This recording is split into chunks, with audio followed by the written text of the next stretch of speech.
आज के इस लेक्चर से हम कंटिन्यू करेंगे क्लास 11th की हिस्ट्री की बुक का चैप्टर नंबर 2 लेखन कला और शहरी जीवन। तो इस चैप्टर के लिए हमारा लेक्चर नंबर 5th होगा। तो इससे पहले के हम 4 लेक्चर कवर कर चुके हैं और लगभग हमने हमारा लगभग आधे के बराबर चैप्टर हमने कंप्लीट कर लिया है। तो आज के इस लेक्चर को हम स्टार्ट करेंगे दक्षिणी मेसोपोटामिया में शहरीकरण, मंदिर और राजा से। तो एनसीईआरटी रीड करने से पहले मैं आपके कुछ प्रश्नों के जवाब दूंगा जो इसी चैप्टर से रिलेटेड है, आपने पूछे हैं। और उसके बाद एक बहुत ही महत्वपूर्ण बात आपसे डिस्कस करेंगे। बहुत ही महत्वपूर्ण बात वो है, अगर आप उसको अपनी ज़िंदगी में, अपनी लाइफ में इम्प्लीमेंट करते हैं, लागू करते हैं, then surely you will definitely get success. आप ज़रूर आपको उस बात से फ़ायदा होगा जो हम इस लेक्चर में अब डिस्कस करने वाले हैं। सबसे पहले आपके 2-3 प्रश्नों के जवाब देते हैं, उसके बाद उस बात पर चलते हैं। एक स्टोरी सी है, बहुत ही मज़ा आएगा, उसको डिस्कस करेंगे और बहुत सारे फैक्ट्स आपको जानने को मिलेंगे। तो एनसीईआरटी से पहले कुछ नया आज करते हैं, ओके? जैसे जब आप कमेंट करते हैं या फिर कोई क्वेश्चन पूछते हैं, मेरे पास उसका मैसेज आता है कि आपने ये क्वेश्चन पूछा है, और जब मैं उसका रिप्लाई करता हूँ और फिर ये मैसेज आ जाता है कि this comment is no longer available. पता नहीं आप डिलीट कर देते हैं या फिर यूट्यूब में कोई दिक्कत है। सबसे पहला प्रश्न पूछते हैं, सलमान मंसूरी, सर किलाकर लिपि थी या फिर किलाक्षर? बहुत ही इम्पोर्टेंट क्वेश्चन है, बहुत ही बढ़िया क्वेश्चन है। बहुत सारे बच्चों के दिमाग में डाउट रहता है कि कहीं तो एनसीईआरटी में किलाकर लिखा हुआ है, कहीं किलाक्षर लिपि लिखा गया है, क्या ये चेंज हुई थी या फिर 2 अलग-अलग भाषाएं थी, 2 अलग-अलग लिपि थी, क्या दिक्कत क्या है किलाक्षर और किलाकर? आप बहुत सारे बच्चे इसमें कंफ्यूज रहते हैं और बहुत ही अच्छा क्वेश्चन इन्होंने पूछा है, लेकिन मैं इनका रिप्लाई नहीं कर पाया क्योंकि ये लिखा रहा था कि this comment is no longer available. तो आप इसमें बिल्कुल भी कंफ्यूज मत होइए, किलाकार और किलाक्षर एक ही बात है। किलाकार को तोड़ लीजिए जो 2 शब्दों में, कील प्लस में आकार, कील के आकार वाले, और किलाक्षर कील प्लस में अक्षर, कील के अक्षर, कील जैसे अक्षर। ठीक है, तो ये एक ही बात है, किलाकर और किलाक्षर एक ही बात है, इसमें कंफ्यूज होने वाली कोई भी बात नहीं है। किलाकार और किलाक्षर एक ही लिपि के नाम हैं जो कि कील जैसी दिखती थी। पिछले लेक्चर में पूरा आप डिटेल जान सकते हैं। सर अरट्टा किसके नाम सॉरी सर अरट्टा किसका नाम है, शहर का या फिर दूत का? अरट्टा किसका नाम है? अरट्टा आपके शहर का नाम है। अरट्टा एक शहर का नाम है। एनसीईआरटी में ना कुछ इस तरह से दिया गया है, मैं आपको पढ़ के सुनाता हूँ कि हाँ, इस काम के लिए उसने अपना एक दूत अरट्टा नाम के एक सुदूर देश के शासक के पास भेजा। तो इस लाइन में बच्चों को कन्फ्यूज़न होती है, अरट्टा बीच में आया हुआ है, दूत का नाम है या फिर शहर का नाम है? तो ये भी बात क्लियर कर देते हैं कि जो ये अरट्टा है, ये शहर का नाम है, और इस शहर का, अरट्टा नाम के शहर का वर्णन हमें मेसोपोटामिया के बहुत सारे पौराणिक जो महाकाव्य होते हैं उनमें मिलता है। और ये इसके कोई अवशेष नहीं मिले। एक फैक्ट ये है कि अरट्टा जो ये हमारा शहर है, इसके हमें कोई पुरातात्विक अवशेष नहीं मिले, लेकिन लेखन जो लिखी चीज़ें हैं, काव्य हैं, कहानियाँ हैं, उसमें इसका जिक्र बहुत ज़्यादा है, लेकिन इसके पुरातात्विक अवशेष अब तक हमको नहीं मिले। तो ये 2 क्वेश्चंस थे जिसमें ज़्यादातर बच्चों को डाउट रहता है। अब चलते हैं अपनी उस इम्पोर्टेंट बात की तरफ। उस इम्पोर्टेंट बात की भी शुरुआत एक क्वेश्चन से करते हैं। सर आपने जो दूत अरट्टा वाली कहानी बताई है, वो सुमेरियन महाकाव्य की है ना? तो ये क्लेरिफ़ाई करना चाहते हैं, पक्का करना चाहते हैं कि जो अरट्टा वाली कहानी हमने पिछले लेक्चर में पढ़ी थी, वो सुमेरियन महाकाव्य की है ना? तो मैंने इनको रिप्लाई किया कि उरुक नगर, जिसके बारे में आप अगले लेक्चर यानी कि इस लेक्चर में जानेंगे, उसका प्रथम सम्राट था एनमरकर, और जिस कहानी का लेक्चर में ज़िक्र किया गया था, वह कहानी गिलगेमिस महाकाव्य से ली गई है, जो कि मेसोपोटामिया के एक प्राचीन महाकाव्य है, और ये महाकाव्य लिखा गया है अक्कादी भाषा में। ठीक है? अब जो ये कहानी एनमार्कर वाली जो आपने पिछले लेक्चर में पढ़ी थी, वो आपके गिलगेमिस महाकाव्य से लिया गया, और ये गिलगेमिस महाकाव्य लिया गया है और जो ये एनमार्कर वाली कहानी आपने गिलगेमिस महाकाव्य में पढ़ी, जो गिलगेमिस महाकाव्य है उसमें एनमार्कर वाली कहानी का जिक्र है। इतनी बात मैंने इनको बताई, और फिर कहा कि जो ये महाकाव्य है गिलगेमिस, वो अक्कादी लैंग्वेज में लिखा गया है, क्योंकि इसका जो टाइम था ये 2300 ईस्वी पूर्व से 1200 ईस्वी पूर्व के बीच लिखा गया था। कौन? गिलगामेश महाकाव्य। और इसकी लैंग्वेज डेफिनेटली जैसा कि आप पढ़ चुके हैं 2400 ईस्वी पूर्व, ठीक है, ईस्वी पूर्व आप ध्यान रखिएगा। 2400 ईस्वी पूर्व के पास हमारी अक्कादी लैंग्वेज आई और ये लिखा गया 2300 ईस्वी पूर्व से स्टार्ट हुआ गिलगामेश महाकाव्य लिखना। तो सिंपल सी बात है, इसकी लैंग्वेज अक्कादी थी। लेकिन फिर मेरे दिमाग में आया कि इन्होंने ये क्यों पूछा कि सुमेरियन महाकाव्य है ना, इन्होंने सुमेरियन महाकाव्य नाम लिख के क्यों पूछा इस कहानी का। तो फिर मैंने आपकी एनसीईआरटी बुक खोली और उसमें देखा और इसमें ये बात स्पष्ट लिखी थी कि उरुक एक अत्यंत सुंदर शहर था जिसे अक्सर केवल शहर कहकर पुकारा जाता था। और एनमार्कर के बारे में लिखे गए एक सुमेरियन महाकाव्य में स्पष्ट किया गया है। आपकी एनसीईआरटी बुक में जो ये महाकाव्य है, हालांकि नाम नहीं दिया हुआ, तो गिलगामेश महाकाव्य, उसकी लैंग्वेज आपकी एनसीईआरटी में सुमेरियन दी गई है। लेकिन अगर इसका टाइम पीरियड देखें और दूसरी बुक्स में भी देखें तो इसकी लैंग्वेज अक्कादी है। तो यहाँ पे डाउट क्रिएट हो गया। इन्होंने तो सिर्फ क्लैरिफाई किया था, लेकिन मुझे ही डाउट हो गया कि एनसीईआरटी में सुमेरियन, किसी और जगह अक्कादियन, और टाइम पीरियड देखे इस महाकाव्य का तो अक्कादियन होना चाहिए, लेकिन एनसीईआरटी में गलत क्यों दिया हुआ है। तो इस पे मैंने बहुत सारा सर्च किया, रिसर्च किया, और ये बात निकल के आई कि इस महाकाव्य की जो पहली 5 कविताएं हैं, पहली 5 कविताएं जो बहुत ही छोटी हैं, जो पहली 5 कविताएं हैं वो सुमेरियन में लिखी गई हैं। और बाकी का जो महाकाव्य है, उन 5 कविताओं के अलावा जो बाकी का महाकाव्य है, गिलगामेश महाकाव्य की बात चल रही है, तो बाकी का महाकाव्य अक्कादी भाषा में लिखा गया है। और जो वो अक्कादी भाषा में बाकी का महाकाव्य लिखा गया है, उन 5 जो सुमेरियन लैंग्वेज की वो जो पहली 5 कविताएं हैं, उनके आधार पर लिखा गया है। तो इस महाकाव्य की भाषा सुमेरियन भी है और अक्कादी भी है।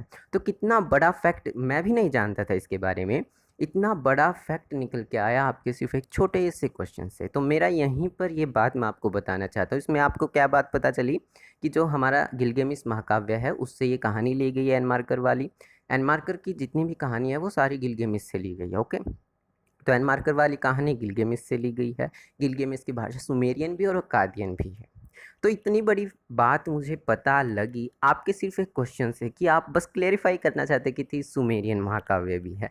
तो इतनी बड़ी बात मुझे पता लगी, और यहाँ पर मैं आपको यही बात बताना चाहता हूँ कि आप ज़्यादा से ज़्यादा अपने डाउट्स क्लियर कीजिए। मैं देखता हूँ आप में से बहुत सारे स्टूडेंट्स क्या करते हैं, अपना डाउट कमेंट कर देते हैं और फिर थोड़ी देर बाद उसको डिलीट कर देते हैं, ये सोचकर कि कहीं मेरा क्वेश्चन ऐसा तो नहीं, कोई क्वेश्चन मेरा मतलब बेतुका क्वेश्चन तो मैंने नहीं पूछ लिया। ऐसा मत कीजिए। आप जो भी क्वेश्चन पूछते हैं वो बहुत ही वैल्यूएबल होता है। आपका काम है क्वेश्चन पूछना, टीचर का काम है जवाब देना। तो ज़्यादा से ज़्यादा क्वेश्चन पूछिए। ऑनलाइन में तो दिक्कत ही ख़त्म है। ऑफलाइन में आप डरते हैं ना टीचर से, या अपना क्वेश्चन नहीं पूछ पाते, कोई भी दिक्कत हो, ऑफलाइन में दिक्कत होती है टीचर से क्वेश्चन पूछने में। या तो टीचर के पास टाइम नहीं होता, आपके पास टाइम नहीं होता, या फिर आप अपना डाउट पूछ नहीं पाते ये सोच कर कि कहीं मुझे आंसर ना मिले। तो ऑफलाइन में दिक्कत आती है, लेकिन ऑनलाइन में तो कोई दिक्कत नहीं। कोई आपको जानता नहीं, कोई आपको पहचानता नहीं, कोई आपकी पिटाई नहीं होनी, कुछ नहीं होना, बस आपके डाउट्स क्लियर होने ऑनलाइन में।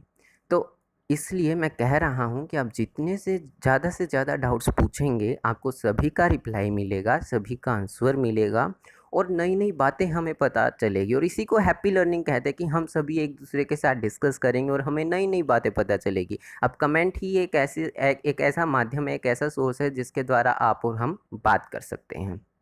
तो इसीलिए कह रहा हूँ कि अपने कमेंट, अपने डाउट्स ज़रूर पूछिएगा, डरिए मत डाउट्स पूछने में। ऑनलाइन में तो बिल्कुल भी मत डरिए, ऑफलाइन में तो आप डरते ही हैं, मुझे पता है, लेकिन ऑनलाइन में बिल्कुल भी मत हिचकिचिए। ये बिल्कुल सिंपल है, आपको बस लिखना है और आपको आंसर मिल जाएगा। ओके, तो यहाँ पर मैं आपको यही बात बताना चाहता था। तो 3 क्वेश्चन जो मेन क्वेश्चन थे जिसमें सभी बच्चों को डाउट रहता है वो हमने कवर किए। चलिए चलते हैं अपने लेक्चर की तरफ। हाँ, एक और बात मैं आपको बता देता हूँ कि चैनल आगे चलकर कितना भी बड़ा हो जाए, 10,000, 20,000, 1 लाख, 2 लाख, कितने ही सब्सक्राइबर हो जाएं, लेकिन अगर आप अपना क्वेश्चन पूछते हैं आपको आंसर मिलेगा। ठीक है, तो आप इस चीज़ की चिंता मत कीजिए। 1 दिन बाद, 2 दिन बाद मिलेगा आंसर आपको।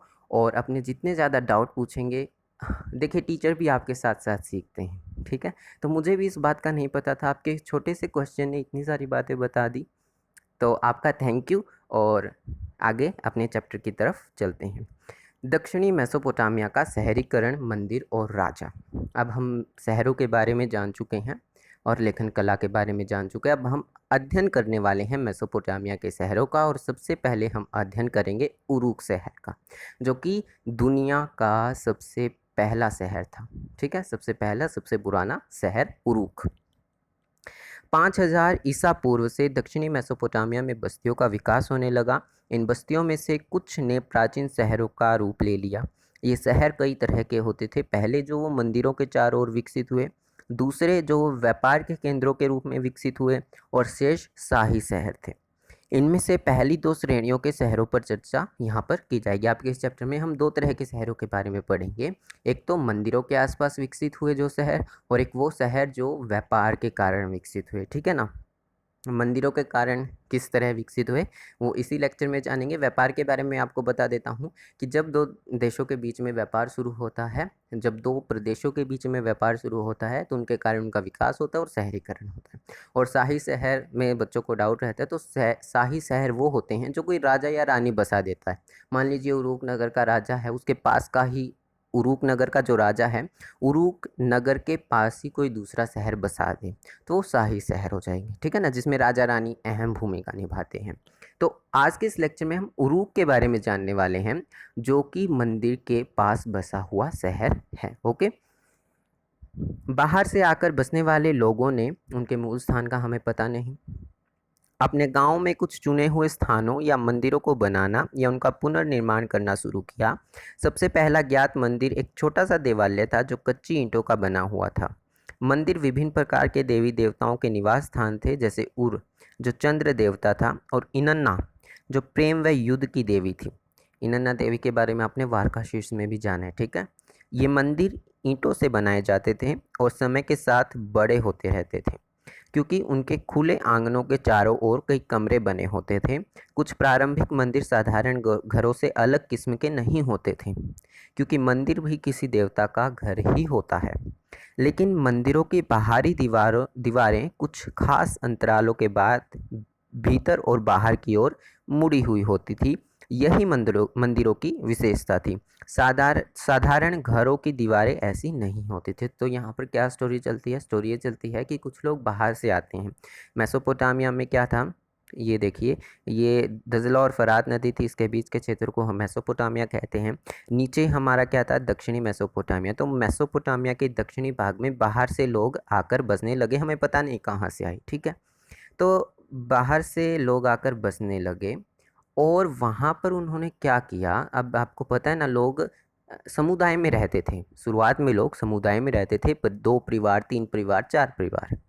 फिर वो समुदाय थोड़े थोड़े और बड़े होते गए, और बड़े होते गए, लोगों का समूह बनता चला गया, फिर वो गांव बनते चले गए। अब क्या, इतने सारे लोग इकट्ठे रह रहे हैं, तो उनका एक देवी देवता होता था, है ना। मान लीजिए ये हमारा दक्षिणी मेसोपोटामिया है, ये इतना एरिया, और यहाँ पर बाहर से लोग आ रहे हैं, बाहर से लोग आ रहे हैं, और जो बाहर से लोग आ रहे हैं उनके अपने अपनी देवी देवता होते थे, अपने देवी देवता होते थे। कुछ लोग यहाँ पे बस गए, कुछ लोग यहाँ पे बस गए, कुछ लोग यहाँ पे, कुछ लोग यहाँ पे बस गए, और इनके अपने अलग अलग देवी देवता होते थे, अपने अपने अलग धार्मिक विश्वास होते थे। जैसे कि आपको एग्जाम्पल दिया गया है, उर जो कि इंद्र देवता था, और इनन्ना जो युद्ध और प्रेम की देवी थी। तो लोगों का जो विश्वास होता था, लोगों को समुदाय में बांधता कौन था? यही देवी देवता। लोगों का भगवान में विश्वास था, देवी देवताओं में विश्वास था, इसलिए वो एक दूसरे से जुड़े रहते थे। तो उन्होंने देवी देवताओं के लिए देवालय बनाने शुरू किए। शुरुआत में देवालय बनाए। देवालय क्या होते थे? देव प्लस में आलय, देव लोगों का, आलय, आलय मतलब घर। तो देव का घर, देवी देवताओं का घर, उन्होंने शुरुआत में देवालय बनाए, और फिर वो देवालय मंदिरों में बदलते चले गए। तो क्या था, स्टोरी यहाँ से शुरू होती है कि बाहर से लोग आए, उनके अपने अपनी देवी देवता थे, तो वो अलग अलग गाँव में बसे, अलग अलग बस्तियों में बसे, और हर एक बस्ती का अपना अलग अलग देवी देवता होता था। जैसे कि आपको एग्जाम्पल दिया गया इनाना देवी का, और इसका इंद्र देवता का उर, उनकी लैंग्वेज में उर था। ठीक है। और फिर इनके मंदिर होते कैसे थे ये बताया गया है। जो मंदिर होते थे उरुक नगर के शुरुआती दौर में, वो घरों जैसे, जैसे लोग अपना घर बनाते थे वैसे ही मंदिर बना देते थे, क्योंकि मानते तो यही थे कि भी यहाँ पे भगवान आता है, यहाँ पे हमारे देवी देवता आते, तो देवालय भी मंदिर भी आखिर में भगवान का, देवी देवता का घर ही होता था, तो वो अपने जैसे ही उनके घर बनाते थे।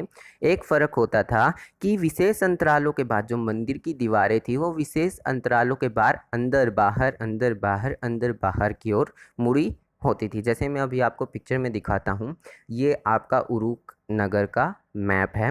अब आप देखिए, यहाँ पे हमारी यूफ्रेटस फरात नदी बह रही है, ठीक है, इसके किनारे ये बसा हुआ है, ये लोगों के घर है देखिए छोटे छोटे, और ये आपका मंदिर है, ये आपका मंदिर है। इसकी दीवारें मैं आपको दिखाता हूँ थोड़ा और जूम करके, ये देखिए विशेष अंतरालों के बाहर ये जो पार्ट है ये अंदर की तरफ घुसा हुआ है, ये पार्ट बाहर की तरफ, अंदर की तरफ बाहर की तरफ, ध्यान से देखिएगा, अंदर की तरफ बाहर की तरफ। तो मंदिर की यही विशेषता थी, घर जैसे मंदिर बनाते थे। हालांकि इस तस्वीर में तो ये मंदिर थोड़ा घरों से अलग दिख रहा है, घर तो बिल्कुल सिंपल है, ये थोड़ा ऊंचाई पर है और अलग अलग इसमें मंजिल हैं, लेकिन बात यहाँ पे प्रारंभिक मंदिरों की हो रही है। प्रारंभिक बिल्कुल शुरुआत के जो मंदिर थे वो बिल्कुल घरों जैसे होते थे, बस फ़र्क उनकी दीवारों का होता था। मंदिरों की दीवारें कुछ अंतराल के बाद अंदर बाहर की ओर निकली हुई होती थी और घर जैसे ही मंदिर होते थे। लेकिन समय के साथ साथ परिवर्तन आया, लोगों ने अपना आर्किटेक्चर डेवलप किया और उसके बाद क्या हुआ, मंदिरों की थोड़ी अलग रूपरेखा तैयार हो गई। ये बाद का मैप है, ओके। तो यहाँ पर आप देख सकते हैं बिल्कुल 3D मैप मैंने चूज़ किया है। यहाँ पे घरों की दीवार ऐसी नहीं है, आप ध्यान दीजिए, घरों की दीवारें बिल्कुल प्लेन है, ठीक है कि यहाँ तक आप समझ गए। और मंदिरों की एक और विशेषता थी, और वो विशेषता क्या थी कि उनका मंदिर बीच में से खुले होते थे, आंगन खुला होता था, मंदिरों का आंगन खुला होता था। अब आप देखिए कि आप कहेंगे सर इसमें तो मैप कुछ अलग है, और यहाँ पे देखिए हमें कैसे टूटा फूटा हमारी बुक में दिखा रखा है। तो जो ये पिक्चर आपकी बुक में दिखा रखी है ये इसका उत्खनित रूप है, यानी कि खुदाई के बाद जो हमें इसका टूटा फूटा अवशेष प्राप्त हुआ है, और ये तो हमने अपनी कल्पना से रचा हुआ है। हमने कल्पना की, तथ्यों को जोड़ा और फिर हमें पता लगा कि ऐसे मंदिर होते थे। लेकिन रियली अब खुदाई करने के बाद हमें जो मिला है वो कुछ इस तरह का मिला है जैसे आपकी एनसीईआरटी में दिखाया गया है, ठीक है। तो आप इसमें कंफ्यूज मत होइएगा कि सर ने तो कुछ और पिक्चर दिखा दी, हमारी एनसीईआरटी में तो कुछ और पिक्चर है टूटी फूटी, ऐसा नहीं है। देखिए आप इसमें भी देख सकते हैं दीवारों का डिज़ाइन साफ साफ, अंदर बाहर, ठीक है ना। और एक और विशेषता मैं आपको बता देता हूँ कि आंगन खुला होता था। देखिए आप यहाँ पे आंगन खुला होता है और साइड में कमरे होते थे। यहाँ पे आप देख सकते हैं ये साइड में इसके कमरे बना रखे हैं, यहाँ पे ये कमरे, यहाँ पे ये कमरे, तो बीच में खुला और साइड में आपके इसके कमरे होते थे। तो ये मंदिरों की विशेषता थी कि कैसे मंदिर बनते थे। लोगों का बस एक विश्वास था देवी देवताओं में, और वो देवी देवता ही उनको बांधे रखते थे, समुदाय में बांधे रखते थे, ठीक है। आगे चलते हैं। देवता पूजा का केंद्र बिंदु होता था। लोग देवी देवता के लिए अन्न दही मछली लाते थे। पुराने जमाने के कुछ मंदिरों के फर्शों पर मछली की हड्डियों की परतें जमी हुई मिली हैं।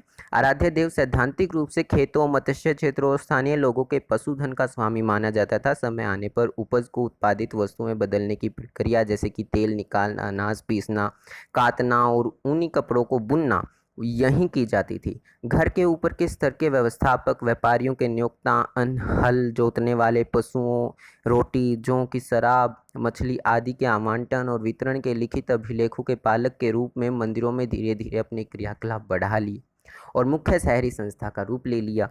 लेकिन अन्य दूसरे कारक भी इस व्यवस्था में विद्यमान थे। अब कहानी क्या चलती है, बाहर से लोग आए, उनके अपने अपने देवी देवता थे, उन्होंने अपने अपने मंदिर बना लिए, छोटे छोटे मंदिर बनाए, घरों जैसे मंदिर बनाए, कच्ची ईंटों के मंदिर बनाए, ठीक है। फिर वो धीरे धीरे पक्की ईंटों के मंदिर बनाने लगे, मंदिरों का डिज़ाइन बदलने लगा, बड़े बड़े मंदिर बनाने लगे।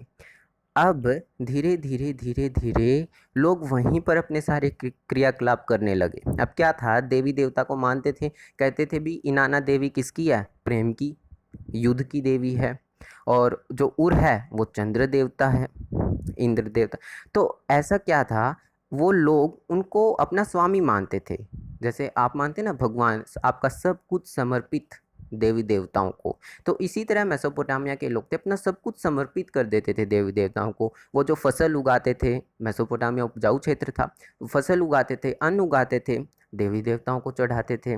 दही बनाते थे, दूध दही खाते पीते थे, वो देवताओं को चढ़ाते थे। मछली खाते थे क्योंकि नदी के पास था, तो वो भी देवी देवताओं को, वो अपने जैसा ही मानते थे उनको, देवी देवताओं को एक आराध्य देव सिद्धांत, यहाँ पे लिखा गया सिद्धांतिक तौर पर, सिद्धांत के तौर पर, एक प्रिंसिपल के तौर पर वो देवी देवताओं को अपना स्वामी मानते थे। वो अपना सब कुछ देवी देवताओं को समर्पित कर देते थे। सब कुछ समर्पित कर देना, खाने पीने की चीज़ें समर्पित कर देते थे। और उसके बाद जितने भी कामकाज होते थे, जैसे कि कपड़ा बनाना है, कपड़ा बनाना, सूत काटना, उसको बुनना, ये सारे क्रियाकलाप मंदिरों में करने लगे लोग। ठीक है, अब इतनी सारी चीज़ें, चढ़ावा आता, ठीक है ना, मंदिरों में चढ़ावा आता, खाने के रूप में, पैसों के रूप में, जो भी कुछ आता, और सारे क्रियाकलाप वहाँ पर होने लगे, सूत काटना, वो करना, वो करना। तो इस व्यवस्था के लिए एक संस्था की ज़रूरत पड़ी, है ना। अब सारे लोग वहाँ पे ऐसे तो अफरा तफरी मच जाएगी, तो लोगों ने संस्था बनानी शुरू कर दी भी। ये संस्था, ये मंदिर का व्यवस्थापक है, ये लिखा पूंजी करेगा भी, कितना चढ़ावा आया, क्या नहीं आया। तो इस तरह एक संस्था बन गई मंदिरों की। यहाँ तक कहानी समझ में आई।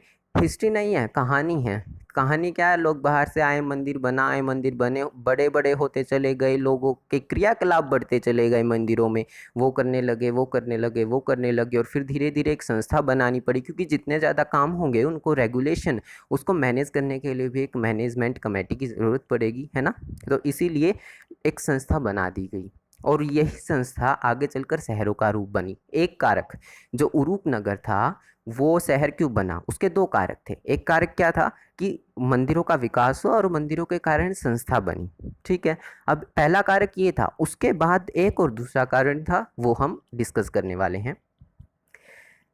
जमीन के प्राकृतिक उपजाऊपन होने के बावजूद कृषि कई बार संकटों से घिर जाती। आगे की कहानी एनसीईआरटी पढ़ने से की बजाय मैं आपको वैसे बता देता हूँ, बहुत ईजी लैंग्वेज है एनसीईआरटी में। अगर कोई वर्ड समझ में नहीं आता, लाइन समझ में नहीं आता, तो पूछ लीजिएगा।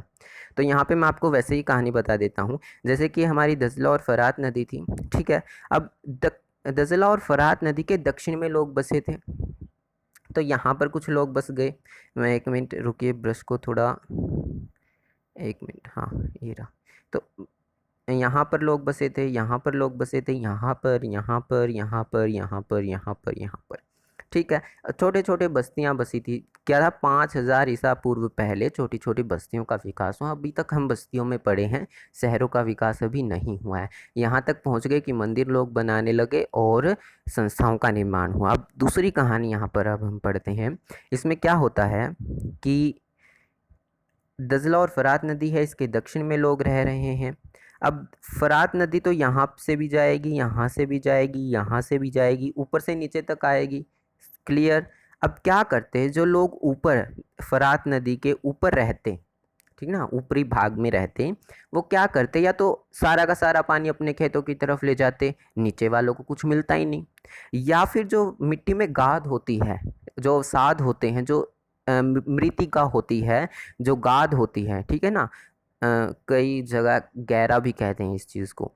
तो जो मिट्टी में मिट्टी होती, सॉरी, जो नदी में मिट्टी होती है, जो गाद होती है, ऊपर वाले लोग उसको साफ नहीं करते, नदी का बहाव रुक जाता। बहाव रुक गया तो नीचे वालों को पानी नहीं मिलेगा, नीचे वालों की तो फसल खराब, पीने का पानी कहाँ से लाएंगे। तो नीचे वालों में क्या हो जाएगी, अफरा तफरी मच जाएगी, ऊपर वाले सारा पानी यूज़ कर रहे हैं। तो ऐसी स्थिति में क्या होगा, आपको पता है, झगड़े होंगे, लड़ाइयाँ होंगी।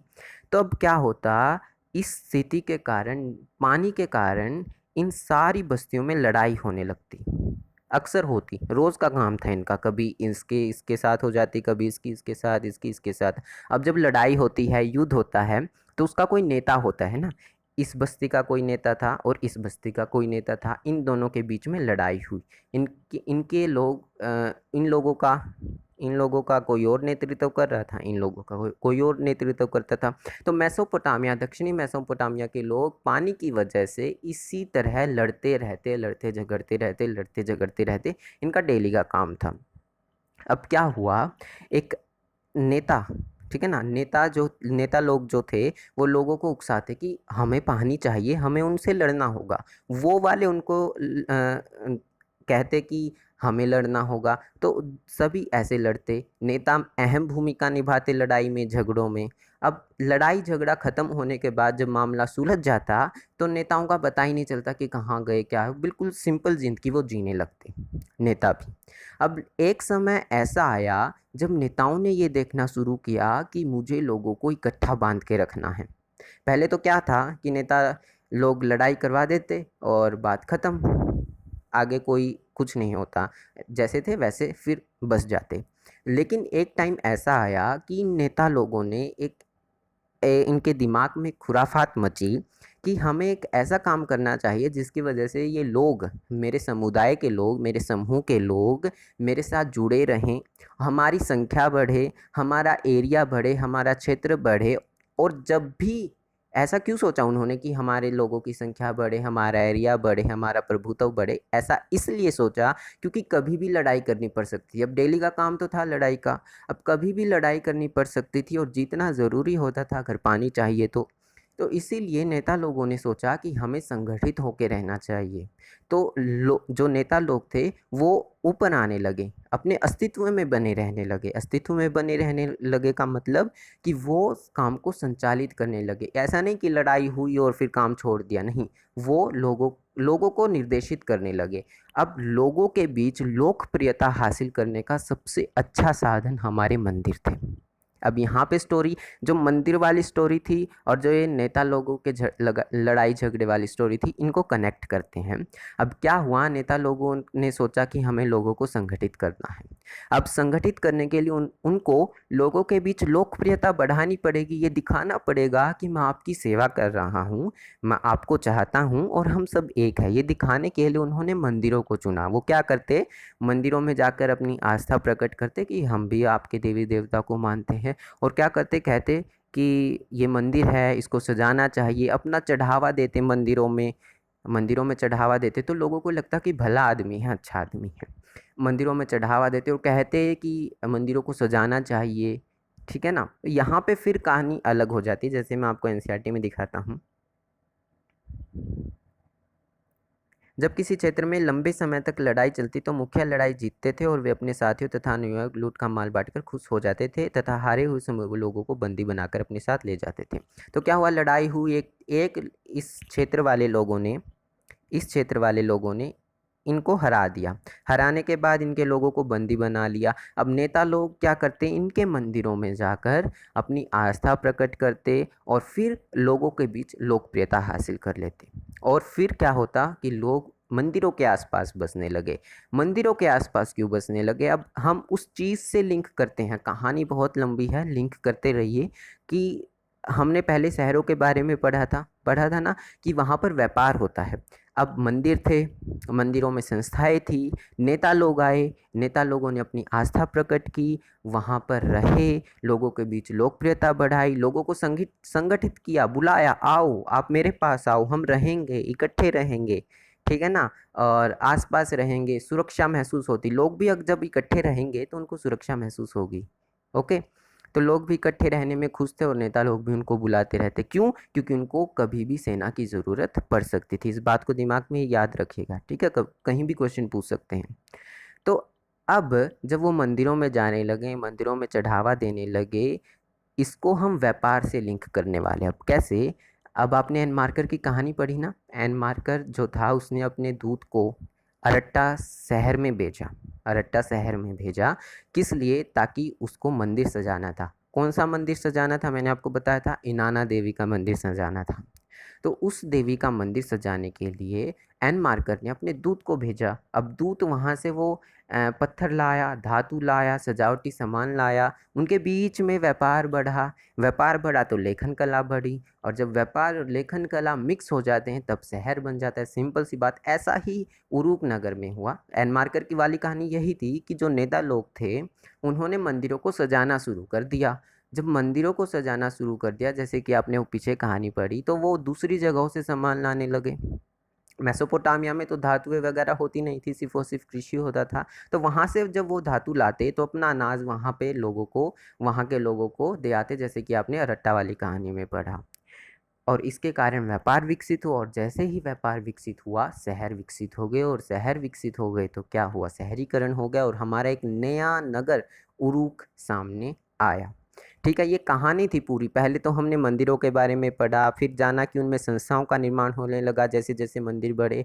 फिर क्या हुआ, नेता लोग सामने आए, नेता लोगों ने लोगों को संगठित करना शुरू कर दिया, और फिर नेता लोगों ने मंदिरों को सजाने के लिए व्यापार करना शुरू कर दिया, और लेखन कला का विकास हुआ। और जब किसी जगह पर लेखन कला और व्यापार होते हैं तो वो शहर बन जाती है। तो इस प्रकार दक्षिणी मेसोपोटामिया का शहरीकरण हुआ, और उस क्षेत्र का पहला नगर कौन सा था, उरुक था। ठीक है, यहाँ पे ये पूरी कहानी थी।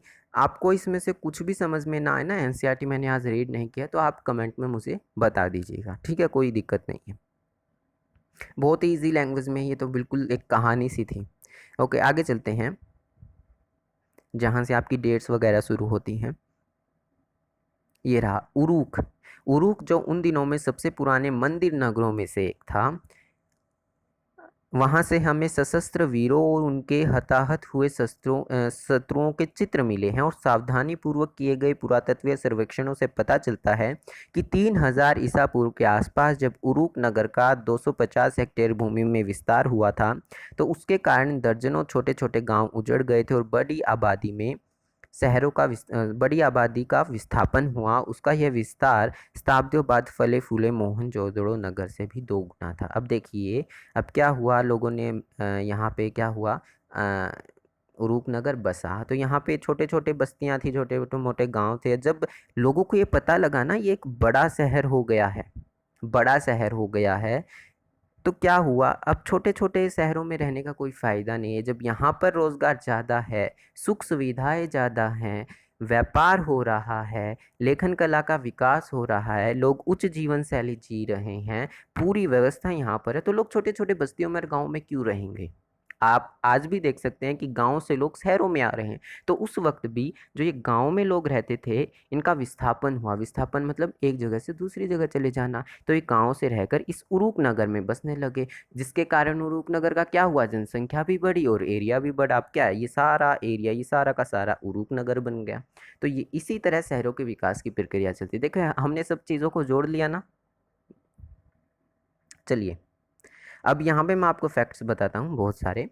उरुक नगर जो है वो 4300 ईसा पूर्व, 4300 ईसा पूर्व, कई बुक में 4300 ईसा पूर्व है, और आपकी एनसीईआरटी में 4200 ईसा पूर्व है। ठीक है, तो इसमें कोई दिक्कत नहीं है, आप 300 लिखे या 200 लिखे, कोई दिक्कत नहीं है। तो 4200 ईसा पूर्व में हमारा उरुक नगर अस्तित्व में आया, और उस वक्त इसका क्षेत्रफल कितना था, इसका क्षेत्रफल, एक मिनट, इसका क्षेत्रफल 100 हेक्टेयर, इसका क्षेत्रफल 100 हेक्टेयर था जब 4300 ईसा पूर्व में ये अस्तित्व में आया। 5000 ईसा पूर्व में तो क्या हुआ, बस्तियों का विकास हुआ। 4300 या फिर 4200 ईसा पूर्व में उरुक नगर का विकास हुआ जो 100 हेक्टेयर में था। अब 3000 ईसा पूर्व में, 3000 ईसा पूर्व में इसके पास प्लस में 250 हेक्टेयर और आ गया। ठीक है ना, साथ में इसके 250 हेक्टेयर भूमि और जुड़ गई उरुक नगर में। तो अब ये टोटल कितना हो गया, टोटल ये हो गया 350 हेक्टेयर।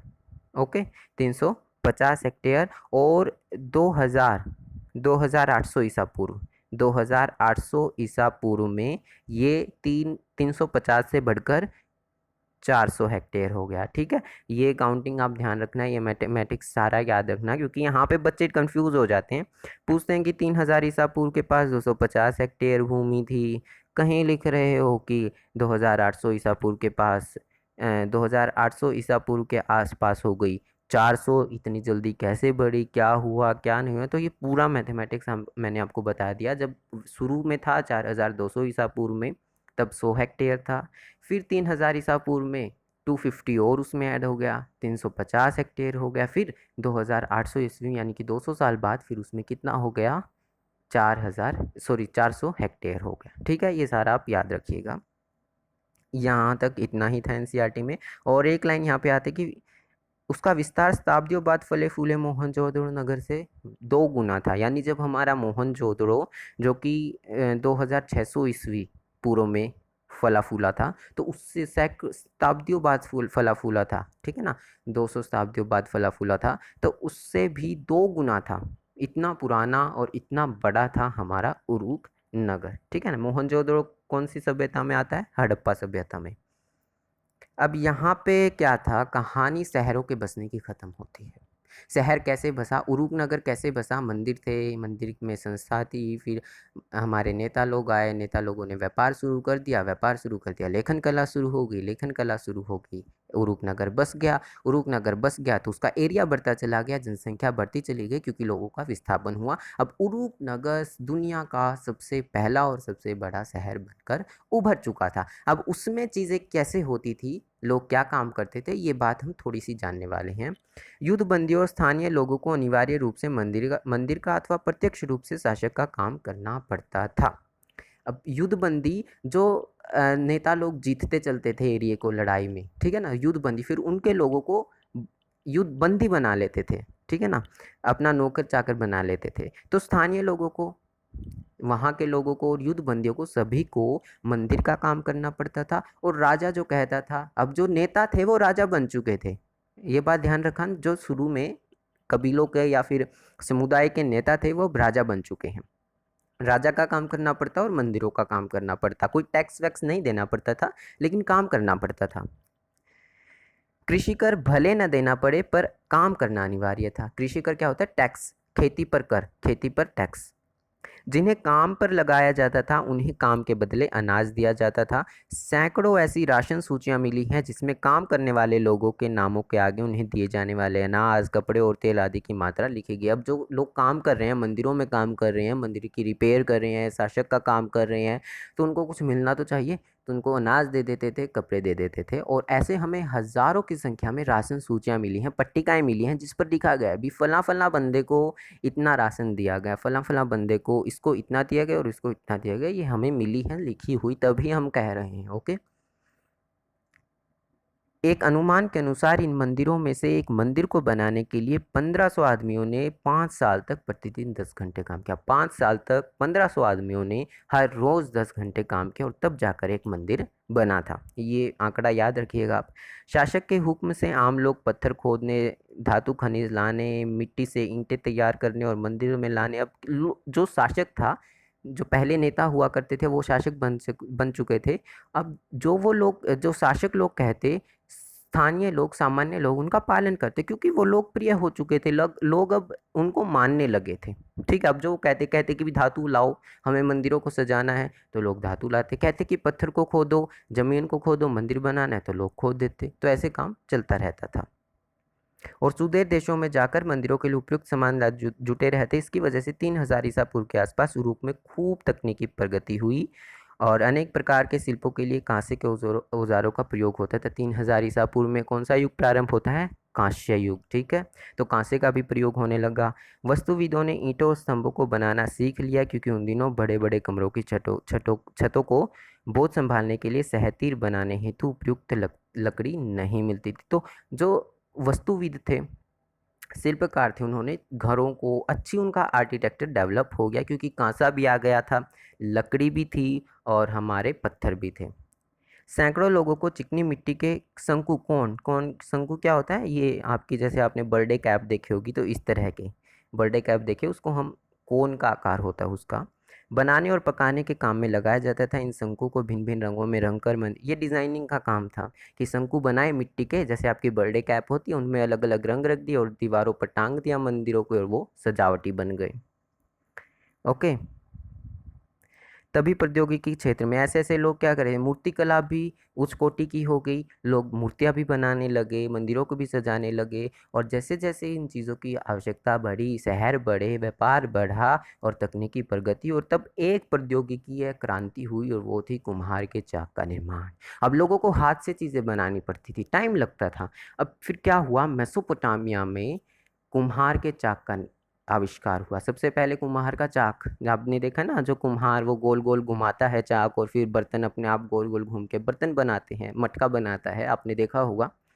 तो कुम्हार के चाक का निर्माण, कुम्हार के चाक का आविष्कार सबसे पहले मेसोपोटामिया में हुआ। और जैसे ही कुम्हार के चाक का निर्माण हुआ, आविष्कार हुआ, एक नई क्रांति आ गई। अब ज़्यादा से ज़्यादा मात्रा में मिट्टी के बर्तन बनने लगे, मिट्टी के सजावटी चीज़ें बनने लगी, ठीक है। और जितनी चीज़ें बनने लगी उतनी ज़्यादा बेची जाने लगी, उतनी ज़्यादा खरीदी जाने लगी, व्यापार बढ़ा। तो सारी चीज़ें इंटरकनेक्टेड है। ओके, यहाँ तक आपका ये एक टॉपिक था कि अब यहाँ पे आपको शिलापट दिया गया। शिलापट यानी कि पत्थर पर उकेरी जाती थी ये चीज़ें, है ना। जो ये आपको तस्वीर में दिख रही है आपका एक शिलापट है। और ये जो जितनी भी पिक्चर आप देख रही हैं ये पत्थर पर उकेरी गई। और इसमें आप क्या देख रहे हैं, ये वाला आदमी एक शेर को मार रहा है, ठीक है ना। तो ये युद्ध को दिखा रहे हैं। इन चीज़ों से ही हमें पता लगता है, इन चित्रों से। अब क्या है, एक मोहर आपके इस चैप्टर में दी गई है, इसी पेज के लास्ट में। उसमें भी सेम टू सेम ऐसा ऐसा आदमी, दाढ़ी वाला, सेम पोशाक है उसकी, सेम कपड़े है, वो लोगों को बंदी बनाए। तो इससे हमें पता लगता है कि कुछ खास लोग होते थे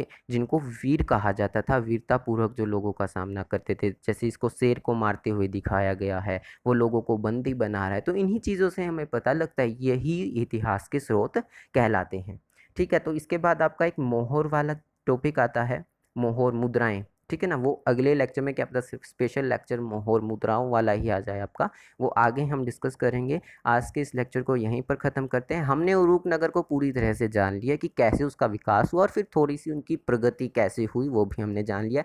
कोई डाउट हो बेझिझक पूछिएगा। मैंने आपको एग्जाम्पल भी दिखा दिया कि किस तरह आपके क्वेश्चन मुझे भी सिखाते हैं और आपको तो सिखाते ही हैं।